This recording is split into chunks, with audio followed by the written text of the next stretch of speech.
कमाया क्या, मेरे वीडियो पे जो भी पैसा मैंने लगाया वो सारा। तो और भाई लोग क्या हाल चाल है यार। तो आप सोच रहे होगी कि भाई साहब मैं यहाँ पे क्यों खड़ा हुआ हूँ। तो भाई साहब क्रेट ओपनिंग करनी थी, तो भाई साहब मैंने थोड़ी सी क्रेट ओपनिंग की। और भाई साहब आप मानोगी नहीं, मेरा लक कितना बेकार था। मैंने सोचा था मेरे को कुछ बैकपैक मिल जाएगा, क्योंकि भाई साहब ये बैकपैक अलग ही था, कितना तगड़ा था। मैंने एक क्रेट खोली और भाई साहब देखते जाओ इसके अंदर से क्या निकलेगा। और अब भाई साहब इसके अंदर से एक स्टिकर निकला, वो भी 3 स्टिकर निकले, वो सही है। अब भाई साहब दूसरी मैंने क्रेट खोली और भाई साहब इसमें से नाइकी के शूज़ मिल गए। पहले तो भाई साहब जो वो गोल्डन सा घूमा तो मेरे को लगा कि कुछ अच्छा चीज़ मिलने वाला है, तो पर भाई साहब मेरा लकी बेकार था। तो भाई साहब मैंने तीसरी खोली और भाई साहब इसमें भी एक घटिया सी ड्रेस मिल गई मेरे को। घटिया तो नहीं, मतलब कि सही ड्रेस है, पर मिली मेरे को। अब मैंने चौथी खोली, मैंने सोचा कि चौथी में कुछ अच्छी सी मिलेगी, पर मिली भी मेरे को। भाई साहब मेरे को मूंछ मिल गई। अब भाई साहब मूंछ सही रहती है और भाई साहब मेरा आरपी भी बढ़ गया। तो जो भी हो फिलहाल, अब भाई साहब क्रेट ओपनिंग करने के बाद हम आते हैं अपने गेम प्ले पे। अब भाई साहब हम सोच रहे थे कि हम चलेंगे पोचिंकी पे, पर हम इतनी दूर एरोप्लेन था तो हम आ नहीं पाए थे। तो भाई साहब यहाँ पे हमें लूट वूट करके सीधा पोचिंकी पे रश करना था। और मेरे को नहीं लगता भाई साहब कि वहाँ पे भी बंदे आए होंगे, क्योंकि पीछे 3-4 बंदे उतरे थे जो कि भाई साहब वहाँ पे था। भाई साहब हम जैसे तैसे करके पोचिंकी में भगते भगते आ गए। अब हमें उम्मीद तो थी यहाँ पे कोई फ़ाइट वाइट होगी तगड़ी वाली, पर यहाँ पे कोई था नहीं। और भाई साहब आपको इसमें एक भूत दिखने वाला है, पता नहीं वो ग्लिच था या क्या था, पर अभी की बात करते हैं। तो भाई साहब यहाँ पे मेरे को VSS और UMP मिली थी। अब भाई साहब उधर से बस कोई पिस्टल को M249 बना रहा था, दबा दब पेल रहा था। तो भाई साहब हम जल्दी से वहाँ पे गए उनको पेलने के लिए। और भाई साहब कभी पीछे से भाई साहब आ रही है, कभी आगे से, तो मैंने इतना सोच लिया था कि अब भाई साहब मेरे को पीछे से जाना है। अब देखो भाई साहब पीछे से फायरिंग आई। अब मैंने सोच लिया था भाई पीछे वाले को ठोकना है, क्योंकि अगर मैं आगे पीछे जाऊँगा तो पीछे से मैं बैक स्टैप हो जाऊँगा, इसलिए मैं भाई साहब पीछे से ही है उसको मारने के लिए। तो अब भाई साहब मैं यहाँ पे आया और देखो कैसे पेलते हैं इसको। भाई साहब ये दबा दब फायरिंग दे रहा था पीछे से। अब देखो इसको कैसे पेलते हैं।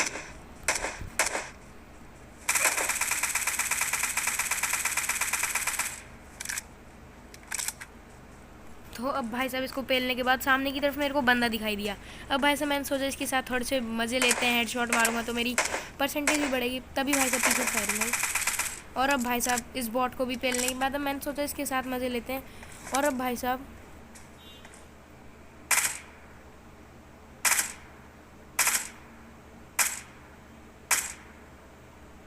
मैं सोच रहा था मैंने इतने सारे इसको हेडशॉट मार दिए, तब भी ये क्यों नहीं बन रहा। तो भाई साहब मैंने सोचा कि मैं अपने टीममेट को लाता हूँ, क्योंकि मेरे साथ एक ग्लिच होगा। तो जैसे ही मैंने भाई साहब अपने टीममेट को इससे मिलवाया और भाई साहब उसने भी जैसे ही मारने की कोशिश की, तो भाई साहब ये मर नहीं रहा था बिल्कुल भी, तो उसकी गोलियाँ पता नहीं सही चल रही थी। तो भाई साहब हम इसको पेल रहे थे, तो मैंने सोचा कि भाई साहब हमारी एमओ ख़त्म हो जाएगी, तो हम यहाँ से निकलते हैं और बंदों को हंट करने के लिए। और अब भाई साहब जैसे ही इस वाले स्क्वाड हाउस में, मतलब कि कंपाउंड से, मैं पीछे से एक बॉट था जिसको 20 ने मार दिया। भाई साहब हमें नहीं लगा था कि यहाँ पे बस बॉट ही बॉट मिलेंगे, क्योंकि भाई साहब हॉट ड्रॉप से पे बंदे कम ही आ रहे हैं आजकल। तो भाई साहब इसके पास से मेरे को कार 98 मिल गई। मैंने सोचा भाई साहब UMP 95 की जगह मैं कार 98 ले लेता हूँ, क्योंकि आज स्नाइपिंग ही करते हैं, सही रहेगा स्नाइपिंग में। और भाई साहब मेरे को नहीं लगा था कि मेरी स्नाइपिंग इतनी तगड़ी है, वो भी 3x स्कोप से। तो भाई साहब मैं रोजॉक की जाने की सोच रहा था, और तभी भाई साहब एक बॉट था जिसको 20 ने पेल दिया। जो भी हो फिलहाल, अब भाई साहब इन सबको लूट लाट के, अब भाई साहब 20 को भाई साहब पहाड़ी पे बंदे दिखे जो कि भाई साहब मार रहे थे, तो उसने मार्क कर दिया वहाँ पे। तो भाई साहब रेड जोन भी आ गए, जिससे हम बाहर निकल गए थे। और भाई साहब जैसे ही हम वहाँ पे पहुँचे, तो फिर भाई साहब हमें पता चला कि वहाँ पे दो भाई साहब टीम आपस में लड़ रही थी, मतलब कि एक टीम में बस एक सोलो वर्सेस स्क्वाड वाला बंदा था। मैंने यहाँ पे आके देखा तो मेरे को कुछ दिखा नहीं, और जैसे ही आगे गया भाई साहब, तो भाई साहब जैसे ही सामने गए और वो पेलने लगा मैं बंदा पीछे से भी। और अब भाई साहब देखो क्या डैमेज दिया उस बंदे ने, मेरे टीममेट को क्या डैमेज दिया उसने भाई साहब, मतलब कि 10 HP कर दिया। और भाई साहब हमारी गाड़ी भी यहाँ पे बिल्कुल हीरो जैसे स्टंट मार रही थी। और भाई साहब वो जैसी बैंडेज लगा रहा उसके भाई साहब पैर पे पड़े जा रही थी बार बार। तो भाई साहब मैंने सोचा कि यहाँ से मैं निकल लेता हूँ, क्योंकि इसने मेरे पार्टनर को बस 10 HP छोड़ दिया था। तभी भाई साहब बीस ने एक नॉक निकाल दिया उसी बंदे को। और अब भाई साहब मैं जल्दी से घर पे ठोकने वाला था, क्योंकि जो 2 बंदे थे जो पहाड़ी पे थे उससे जो बीस फायरिंग कर रहा है। तो भाई साहब मैं जल्दी से निकला और यहाँ पे मेरे पास स्नाइपर थी, तो मैंने सोचा कि मार देता हूँ उनको, गाड़ी वालों को।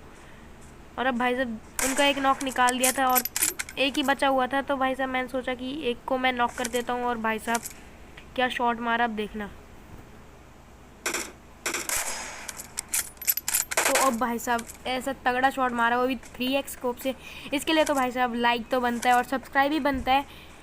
और अब भाई साहब हमें इतना नहीं लगा था कि वहाँ पे एक और बंदा था, क्योंकि हम जैसे ही उनके पास गए तो 2-2 क्रेट पड़ी हुई थी, तो हमें पता चल गया था। और भाई साहब यहाँ पे बैरल पड़ी हुई थी, और जो कि मैं लेना चाहता था पर मैं ले नहीं पाया था, क्योंकि मैं आज स्नाइपिंग ही करना चाहता था, क्योंकि स्नाइपिंग मैंने बहुत दिनों से करी नहीं। और अब भाई साहब हमें निकलना था यहाँ से, क्योंकि हम ओपन में खड़े थे और कोई भी हमें जड़ सकता है। तो भाई साहब मैं जैसे ही गाड़ी में बैठा और मेरे पार्टनर को लेके मैं यहाँ से निकल लिया। और अब भाई साहब हमें बस बंदों को ढूंढना था और कुछ नहीं करना था। हम यहाँ से निकले और भाई साहब सामने की तरफ गाड़ी मिली, पर वहाँ पे कोई था नहीं। हम ड्रॉप पे आ गए। अब भाई साहब ड्रॉप पे आए तो हमें यहाँ पे क्लोज रेंज वाली सबसे तगड़ी गोली मिली, MK14। तो भाई साहब मैंने ये भी नहीं ली, मैंने कहा कि अपने पार्टनर को दे देता हूँ। और मैंने बस हेल्थ मतलब कि हेलमेट और ले लिया। मैंने उसको बोल दिया कि जा ले ले। और अब भाई साहब उसने ले भी लिया। मैंने सोचा उसने मार्क कर दिया वहाँ पे, तो मैंने देखा भाई साहब कोई भी नहीं था वहाँ पे। मैंने जल्दी से बैठाया मैंने इसको, और अब भाई साहब और बंदों को हंट करने चले गए। अब भाई साहब मतलब कि तंबू वम्बू में ज़्यादा ही बंदे आते हैं, जैसे कि टेंट वेंट में थे। और यहाँ पे गाड़ी भी आई हुई थी, तो हमें लगा कि यहाँ पे बंदे होंगे, क्योंकि यहाँ पे पहले ही बंदे आए थे। तो भाई साहब जैसे ही उतरे तो मेरे को लगता है ये कि इस गाड़ी का फ्यूल ख़त्म हो गया होगा। और भाई साहब ये फ़ोटो वोटो का क्या सीन है मेरे को कमेंट्स में बताना। तो भाई साहब इस गाड़ी का फ्यूल बहुत कम था मेरे हिसाब से, इसलिए सारे छोड़ के चले गए और उस गाड़ी को लेके चले गए, दूसरी वाली को जो भी होगी। और अब भाई साहब हम कूद कूद के उनको ही देख रहे थे यहाँ पे कोई मिल जाएगा, पर यहाँ पे कोई था नहीं। और भाई साहब तो जो भी है फिलहाल, अब भाई साहब यहाँ पे कोई था नहीं, तो हम जल्दी से गाड़ी लेके अब चले गए थे हम जॉर्ज पुल के पास, क्योंकि वहीं पे जोन बन रहा था। और अब भाई साहब अगर हम डाउट क्लियर कर लेते तो सही रहता। हम यहाँ पे रुके और मैंने सोचा कि ड्रॉप है तो वहाँ पे कोई गाड़ी वाड़ी जा रही होगी। मैंने स्कोप लेके देखा तो भाई साहब वहाँ पे कोई भी नहीं था। मेरे पास कार 98 थी, तो भाई साहब मैंने उसको जल्दी से निकाला और देखने लगा कि यहाँ पे कोई बंदा हो, पर यहाँ पे कोई भी नहीं था। और हम जल्दी से गाड़ी लेके हम जा रहे थे जॉर्ज पुल सिटी। और तभी भाई साहब मेरे को एक एयर ड्रॉप दिखा, मैं वहीं पे जाने लगा, क्योंकि वहाँ पे जैसे धुआं पत्ती सी हो रही थी, तो मैं वहीं पे चले गया, क्योंकि सबसे ज़्यादा बंदे ड्रॉप पे ही आते हैं। अब तो हॉट ड्रॉप से बंदे ही नहीं है। और भाई साहब जैसे ही हम यहाँ पे ड्रॉप पे आए तो इसके पास से भी भाई साहब MK14 मिल गई, जो कि तगड़ी गन होती है। अब भाई साहब मैं ये भी नहीं ले पाया, तो भाई साहब मैंने सोचा कि अब घर के ऊपर जाके देखते हैं कि हमें क्या मिलता है, पर मेरे को नहीं लगा कि यहाँ पे कुछ मिलेगा। मैंने जल्दी से स्कार एल की एमओ ली और भाई साहब हम गाड़ी में बैठ के जल्दी से निकल गए बंदे को हंट करने।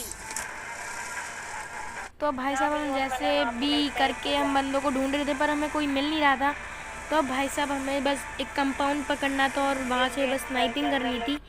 और भाई साहब जैसे इस कंपाउंड के आगे वाले कंपाउंड में गए और भाई साहब मेरे को एक बंदा स्पॉट होता है। और भाई साहब मैंने जल्दी से एक गाड़ी लगाई और आते आते भाई साहब ये वाला कंपाउंड सबसे तगड़ा रहता है, क्योंकि इससे 3 कंपाउंड्स मिल रहा है आपको, तो आपको कोई भी साइड से नहीं मार सकता, क्योंकि आपको सबका कवर मिल रहा है। और हमने गाड़ी लगाई और आते समय भाई साहब मेरे को बंदा दिखाया एकदम से। और अब भाई साहब मैंने वो लिया, मेरे को कोई अच्छा एंगल नहीं मिल रहा था। अगर मैं पीक लेके मारता तो मेरे को ठोक देता, और मैं यहाँ से एंगल लेने की सोच रहा था, पर यहाँ से भी नहीं मिला, मेरे को मार देता। तो मैंने भाई साहब सोचा कि घर के ऊपर से एक एंगल लेता हूँ और एक मारता हूँ। अब भाई साहब मेरे को नहीं पता कि ऊपर से लग पाएगी नहीं लग पाएगी। और भाई साहब अब मेरे को कमेंट्स में मत बोलना तू हैकर है या नहीं है। मैंने भाई साहब बस उसका हेड दिख रहा था, भाई साहब मैंने उसको पेल डाला। अब भाई साहब वो लेट गया और आपको कोई कुछ नहीं दिख रहा होगा, जैसे कि बस 1-2 हेड दिख रहा होगा, मैंने इसमें मार दिया। और अब भाई साहब ये देखो कैसे पेलते हैं उसको। और अब भाई साहब ये मत बोलना कि मैंने ESP हैक यूज़ किया है, बस भाई साहब उसका बस हेड दिख रहा था, मैंने पेल डाला। भाई साहब वहाँ से भी फायरिंग आई थी, तो उसके भाई साहब जो दोस्त मतलब कि पार्टनर थे वो फायरिंग दे रहे थे पीछे से। और भाई साहब मैं जैसे ही पीछे घर में गया और भाई साहब उनके पार्टनर ने हमारे ऊपर रश कर दिया, उनको भी गुस्सा आ गया और भाई साहब दोनों ने रश कर दिया। और भाई साहब इसने मेरे को नॉक कर दिया रेगल टॉस ने। और अब भाई साहब मैं जल्दी से कवर में आया क्योंकि मेरे पार्टनर के पास MK14 थी। पर भाई साहब जो दूसरा वाला था उसके पास पता नहीं कौन सी गन थी M249, उसने हम दोनों को पेल दिया भाई साहब। Sad life.